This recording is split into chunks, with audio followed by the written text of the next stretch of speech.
Hi Chaitanya గారు. Hello madam. Chaitanya garu, diabetic patients ముఖ్యంగా breakfast, lunch, dinner లో ఎలాంటి చేంజెస్ చేసుకుంటే, ఎలాంటి ప్లాన్ చేసుకుంటే వాళ్ళకి హెల్ప్ఫుల్ అవుతుందో ఈ వీడియో ద్వారా తెలియజేద్దామండి. ఒకటి గుర్తుపెట్టుకోండి, మన దగ్గర ఏ షుగర్ పేషెంట్ వచ్చినా డయాబెటీస్ రివర్సల్ కోసం వస్తారు కదా, వాళ్ళందరికీ మనం ఇదే చెప్తాం. డైలీ ఒక మీల్లో మిల్లెట్ ఉండాలి. ఒక మీల్లో మిల్లెట్ ఉండాలి. ఓకే. జొన్నలు, రాగులు, కొర్రలు ఏదో ఒకటి ఉండాలి. అది ఏ రూపంలో అయినా, ఏ రూపంలో అయినా ఉండాలి. ఒక మీల్లో రైస్ ఉండాలి. ఓకే. అందరు ఏమనుకుంటారు, రైస్ తినొద్దు అని అనుకుంటారు. ఒక మీల్లో మిల్లెట్స్, ఒక మీల్లో రైస్. ఇంకో మీల్ మీరు ఫ్రూట్ అన్నా, సాలెడ్ అన్నా, వెజిటేబుల్స్ పెట్టుకోవాలి. 3 మీల్స్ అయిపోయినాయి కదా. అందరికీ ఇదే చెప్తాం. కానీ వెరీ ఇంపార్టెంట్లీ ఒకటి మీకు చెప్తాను, దాని బదులు ఒక కేసు కూడా చెప్తాను. ఒక పేషెంట్ కూడా ఇట్లనే వచ్చిండ్రు. HbA1c 9 ఉండే, ఓకే. ఏజ్ 40 ఉండే. ఎంత ఉండాలి 40 ఏజ్ కి? 40 ఏజ్ ఉన్నా, ఏ ఏజ్ ఉన్నా, ఇప్పుడు కొత్త ఏవైతే నార్మ్స్ వచ్చినాయి దాని ప్రకారం 5.7 కింద ఉండాలి. ఓకే.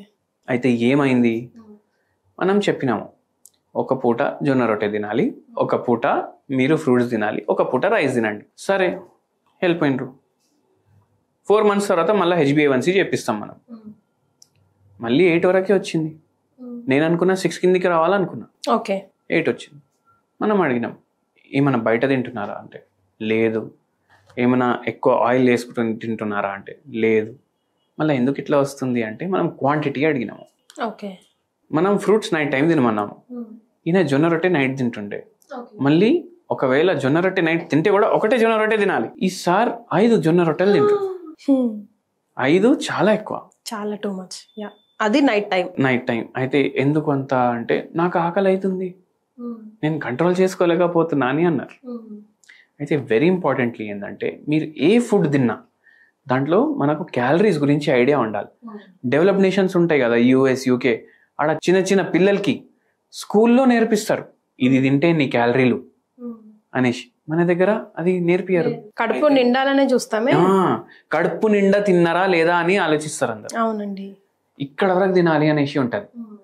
జర లావు ఉంటే అరే హెల్దీ ఉన్నాను అనేసి అనుకుంటారు. అయితే అది ప్రాబ్లం.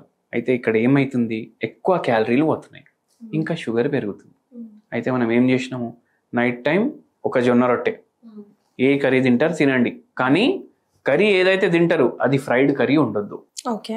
బెండకాయ ఫ్రై ఉండొద్దు, పులుసు ఉండాలి. దొండకాయ ఫ్రై ఉండొద్దు, ఏదైనా పులుసు చేసుకోవాలి. మీరు నాన్ వెజ్ తింటే కూడా చేపలు ప్రిఫర్ చేయండి, అది కూడా పులుసు. మీరు ఒకవేళ ఫ్రైడ్ ఫుడ్ తింటే ఇంకా ఎక్స్ట్రా క్యాలరీస్ పోతాయి. సో ఆ తప్పు చేయొద్దు నైట్. మళ్ళీ లంచ్ టైంలో మీకు కావాలంటే ఫ్రూట్స్ తినండి అని చెప్పినాను. Preferably fruits night time. And very important ఏంటంటే మార్నింగ్ మీరు బ్రేక్ఫాస్ట్ తింటే ఇడ్లీలు కానీ దోశలు కానీ తింటారు కదా, మీకు ఎంత తినాలనిపిస్తే దానికన్నా సగం తినాలి.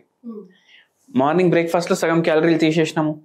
మధ్యాహ్నం ఏమో జొన్న రొట్టె తింటే దాంట్లో కూడా ఈయన అయితే 5-6 తింటుండే, కానీ 2 తినేటోళ్ళు ఉంటారు మ్యాక్సిమం. దాంట్లో సగం క్యాలరీలు తీసేసినాము. నైట్ టైం ఒక ఫ్రూట్ బౌల్ పెట్టినాము. అయితే 50% క్యాలరీస్ మనం ఫస్ట్ 2 మీల్స్లోకి వెళ్ళి తీసేసినాము. ఫ్రూట్స్లోకి వెళ్ళి కూడా క్యాలరీస్ తక్కువ పోతాయి బాడీలో, అక్కడ కూడా క్యాలరీస్ తీసేసినాం.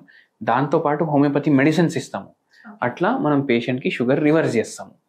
అండ్ ఇదే బెస్ట్ డయట్ అంట నేను షుగర్ పేషెంట్లకు. ఇన్ బిట్వీన్ ఒకవేళ చీట్ స్నాక్ చేయాలంటే ఒకటి గుర్తు పెట్టుకోండి, రోడ్ మీద నేను పోతుండే నాకు బజ్జీలు దుకాణం కనిపించింది, అక్కడ నేను పునుగులు తినేసిన అనేసి నడవదు. ఎందుకు నడవదు, full of calories, full of maida. మనం ఏమనుకుంటాం, పునుగులు ఏమో ఇడ్లీ పిండితో చేస్తారు అనుకుంటారు. ఆడు మైదా కలిపితే మనకి ఎట్లా తెలుస్తుంది? మైదా పిండి కలుపుతాడు, మీకు 30 రూపాయలకు ప్లేట్ ఇస్తాడు. మైదా పిండి కలపకుండా ఎట్లా ఇస్తాడు? అందుకే తినొద్దు. మళ్ళీ ఆయిల్ ఏది వాడతారు, వెజిటేబుల్ ఆయిల్ వాడతారు, అది తినొద్దు. అండ్ వెరీ ఇంపార్టెంట్లీ ఏంటంటే మీకు ఒకవేళ మధ్యలో ఆకలి అయిందంటే కీరా ఉంటుంది కదా బండి మీద, కొనిసి తినండి. ఓకే. ఏమవుతుంది? ఏం కాదు, ఓన్లీ వాటర్ పోతుంది, ఫైబర్ పోతుంది, న్యూట్రియంట్స్ పోతాయి. అవునా కదా? క్యాలరీలు ఎంత, ఒక చాలా 5% క్యాలరీస్ కూడా ఉండవు దాంట్లో. సో అట్లా చేయండి మీరు. ఇట్లా చేసుకుంటా మనం క్యాలరీస్ తగ్గించుకోవచ్చు. అండ్ డయాబెటిక్ రివర్సల్లో కూడా హెల్ప్ చేస్తుంది అనమాట. అండ్ మీకు హోమియోపతి తీసుకుంటే రివర్స్ అవుతుంది డయాబెటీస్. అంటే ఓన్లీ మనకు కంట్రోల్ అవ్వడం కాదు, రివర్స్ అవుతుంది. అంటే మీ బాడీ లోపటి నుంచి డయాబెటీస్ పోతుంది, ఇంకా శాశ్వతంగా పరిష్కారం అవుతుంది. రైట్. అంటే జనరల్ గా చైతన్య గారు ఆకలి ఎక్కువ అవుతుంది షుగర్ పేషెంట్స్ కి అని అంటూ ఉంటారు కదా, మరి ఆ క్రేవింగ్స్ ఎట్లా అండి కంట్రోల్ చేసుకోవడం? చూడండి, మన మైండ్ అన్నిటికన్నా స్ట్రాంగ్. మనం స్ట్రెస్లో ఉంటే బజ్జీలు కూడా తినాలనిపిస్తుంది, బిర్యానీ కూడా తినాలనిపిస్తుంది, ఐస్ క్రీమ్లు కూడా తినాలనిపిస్తుంది. కానీ తినకండి. ఎందుకంటే అన్నిటికైనా ముఖ్యం అంటే ఏంది, మనకు మన హెల్త్. మన హెల్త్ మంచిగా ఉంటేనే మనకు ఏది కావాలి అది మనం తినొచ్చు. సో దానిపైన మీరు కాన్సన్ట్రేట్ చేయండి. మనం తినడానికి బతుకుతలేం, మనకు వేరే పనులు కూడా ఉన్నాయి. పిల్లల్ని చూసుకోవాలి, ఫ్యామిలీని చూసుకోవాలి, జాబ్ చేసుకోవాలి, ఈఎంఐలు కట్టాలి. అవన్నీ వదిలేసి నేను తింటా అంటే మనం పోతే ఇవన్నీ ఏడిపోతాయి, అవునా కాదా? సో అన్నిటికన్నా ఇంపార్టెంట్ హెల్త్.